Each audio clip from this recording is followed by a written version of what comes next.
I am, Hey guys, Rachel's. I'm going to be the speaker today. So I get to sit up here and talk to you guys and try not to cry and tell you just a little bit about myself. Most of you I know, I recognize, but for a few of you I don't. My name's Rachel, and I started my mothering journey 11 years ago. And I think you've all noticed that I'm still continuing that. Haven't been pregnant for 11 years, but it sometimes feels like it. This is our 6th child, and my husband and I have had a lot of questions asked to us. You may have had some of these as well, but we've had the questions or the statement, oh, a boy and a girl, now you can be done. Or do you think you'll have more? Or how do you do it? Or you must be busy. Or are all these yours? And my favorite is, you all need to watch more TV. Like, what? Is that America's favorite pastime? I don't know. But some of these statements I haven't figured out how to answer nicely. Sometimes in my flesh I want to be a little bit rude back to them. But my honest answer to the question, how do you do it? It's taken a while. But God has been kind to me to give me this answer is that sometimes it's very messy, but God is so good. It's taken me many years to be okay with this answer. I didn't like being messy when I first started out being a mom. I thought I had everything all figured out. When I had my first kid, I read books. I had gone to college. I was the oldest of 5 siblings. I thought I knew it all. And people tried to give me advice. I was like, okay, but I really don't think you know what you're talking about. So I would just kind of shun that. I did not really, truthfully enjoy being a mom with my first child. I didn't like not sleeping. I didn't like having somebody attached to me all the time, literally attached to me all the time. I didn't like being in my house based on his schedule all the time. And I didn't enjoy leaving the working world and now being at home where there were not people that I could talk with that had kind of been there. My friends were kind of starting the journey a little bit after me, so I didn't have that much support, I felt like. Then he was a pretty good mom, but I didn't really know what to expect. And he thankfully has survived. He's almost 11, and I think the experiments I tried on him, he survived those. At least he doesn't remember a lot of the early ones. Our second baby came 2 years later. She was a dream. She slept all through the night at 3 weeks old. I even started potty training my son, which took 9 months, right after she was born. I could go out and do stuff, and she was just able to go with us. She slept in the car seat. She slept in her stroller. She was great. I loved her. My husband and I, our life plan was to have 2 babies, and then see how we did with those, and if we didn't break them, we might try for 3 and 4. We were going to wait a little while. But number 3 came faster than what we had thought she should come. And we weren't sure we weren't going to break our kids yet. So she was due December 30th. And my family was visiting me from Ohio. If you don't know, I'm not from here. And this is where our 3rd baby was born. I'm from Ohio, which is 10 hours from here, where my parents are. So they were visiting us for Christmas, and it was all exciting because I had all my family here. They got to see her, well, not see her be born, that creeps me out. But they got to be right outside the room and heard her cry, and then they met her, and then they drove home. And my mother-in-law came, and she stayed with me for a week, and then she went home. And my husband was already back at work by the time I got out of the hospital.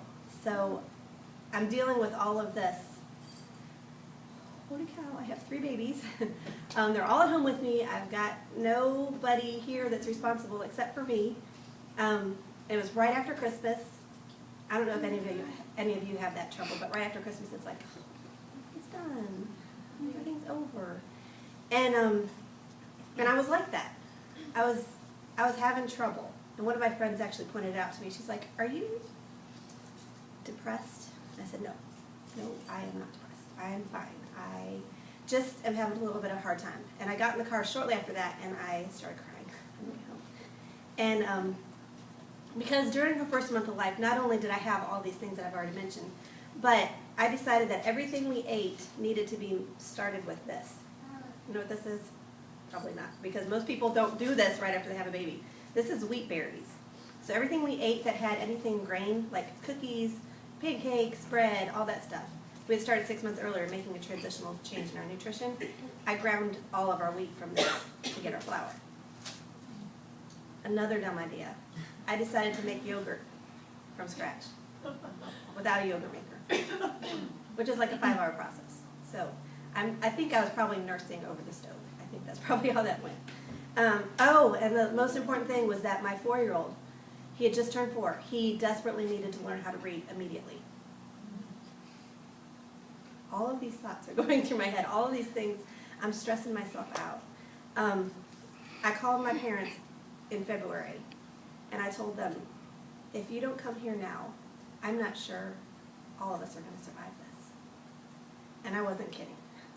I didn't have any plans for anything, but just feeding them was all-consuming. And I was in a very bad spot. And they came down, thankfully, through snowstorms and helped me out and kind of got me back on an even keel.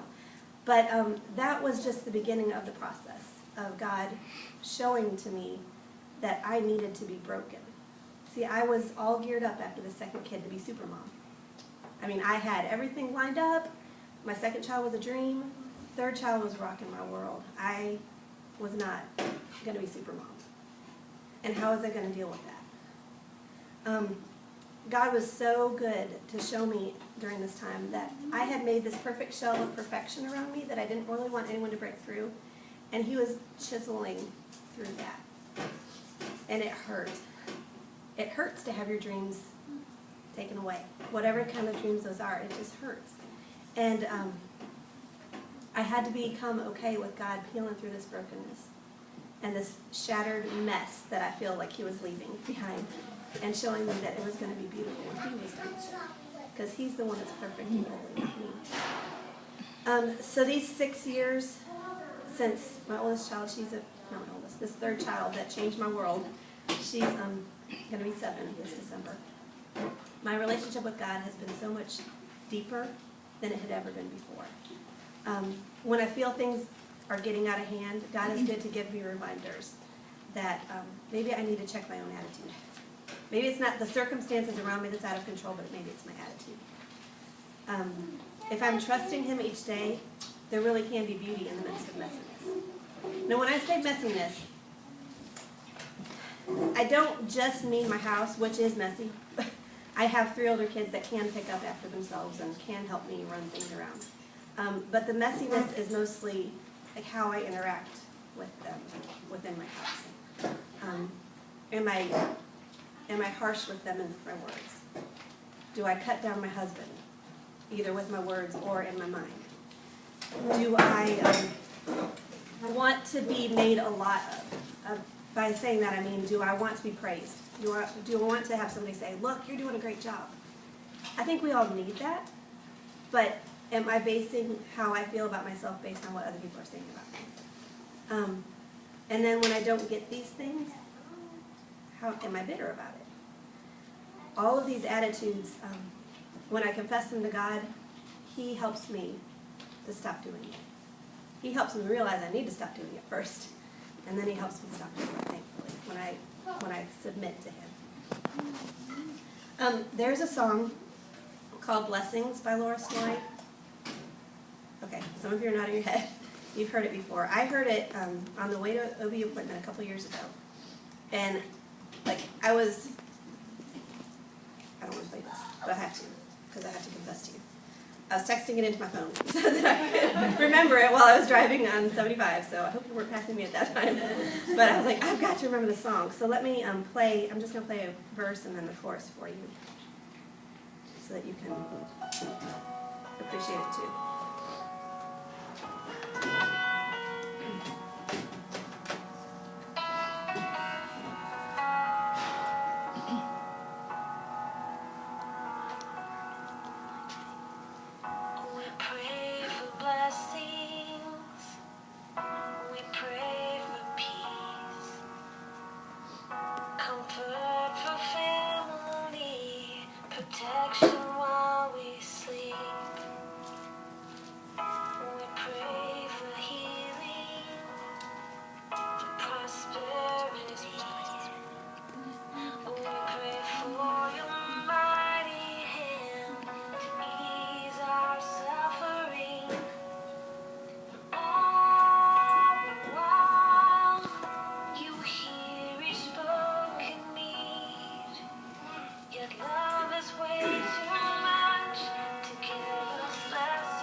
Excuse me, I'm going to move ahead.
That song just really touched me when I heard it the first time, and it still continues to make a mark in my life. Do I want my life to be comfortable, or do I want my life to be used by God? To be used by God, sometimes it takes getting out of our comfort zone and being willing to do what He's asking us to do, which is usually harder than what we signed up for. But it's so good when you do. Because think about having control. Would you rather have it? Or would you rather have God have the control of your life? I think He does a better job. This theme this year is a beautiful mess. I hope by sharing some of my beautiful mess, there's lots more, believe me, but I hope by sharing just a little bit of it, you'll become to be comfortable with your own beautiful mess in your life and what God is doing with you. And as you feel those pricks of, oh, this isn't right, what do we do about this? That you'll turn to God and ask Him to help you make the next step He wants you to make. Thank you.